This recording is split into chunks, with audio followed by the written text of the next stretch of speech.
Hi hello friends, నేను మీకు పాలకూరని పాలతో గ్రేవీ కర్రీలా ఎలా చేసుకోవాలని చూపిస్తానండి. ఇది రైస్ ఇంకా చపాతీ, పుల్కా, రోటీ ఇలా దేంతో అయినా చాలా బాగుంటుంది. పాలకూరతో ఫ్రై, పాలకూర పప్పు, ఇంకా పాలకూర పకోడీ ఇలా ట్రై చేసి ఉంటారు కదా. ఇలా గ్రేవీ కర్రీ కింద ట్రై చేయండి, చాలా బాగుంటుంది. అలాగే ఇది చాలా హెల్దీ కూడా అండి, పిల్లలకు కూడా చాలా బాగుంటుంది.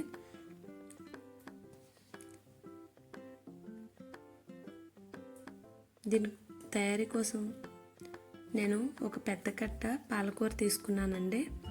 అదే చిన్న కట్ట అయితే 3 కట్టలు తీసుకోవచ్చు.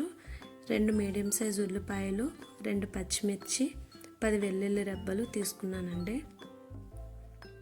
దీనికోసం ఫస్ట్ నేను స్టవ్ ఆన్ చేసుకుని ప్యాన్లో 3 టేబుల్ స్పూన్ల ఆయిల్ వేసుకున్నాను. ఆయిల్ వేడెక్కిన తర్వాత 1 టీ స్పూన్ శనగపప్పు వేసుకున్నానండి. ఈ శనగపప్పు వేసుకున్న తర్వాత 1 టీ స్పూన్ మినపప్పు కూడా వేసుకున్నానండి.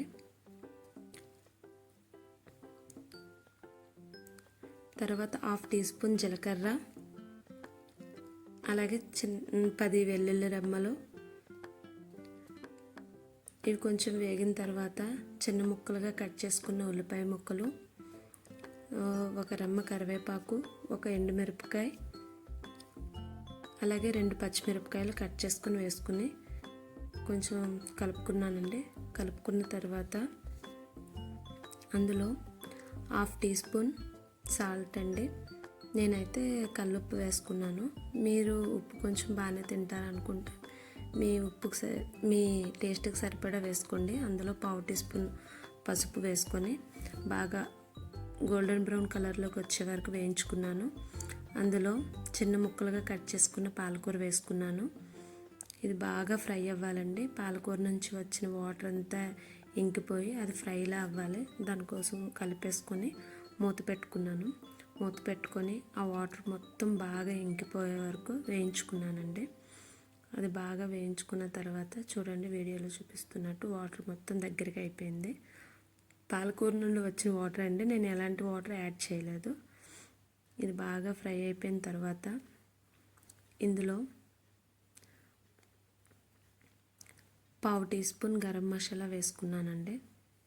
ఇది బాగా ఫ్రై అయిన తర్వాత 1/2 teaspoon garam masala, 1/2 teaspoon కారం వేసుకొని ఒక 5 సెకండ్స్ బాగా కలుపుకోవాలండి.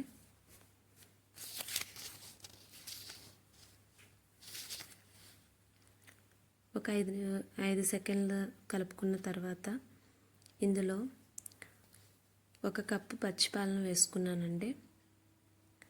కాచి చల్లార్చిన పాలున్నా పర్వాలేదు, ప్రాబ్లం ఏం లేదండి. అది కూడా అవి వేసుకున్నా బాగానే ఉంటుంది. పచ్చిపాలు ఉంటే పచ్చిపాలు వేసుకోవచ్చు. అలాగే 1 కప్పు వాటర్ వేసుకున్నానండి. వేసుకొని దీన్ని బాగా కలుపుకొని ఇది బాగా దగ్గరగా అయ్యే వరకు మూత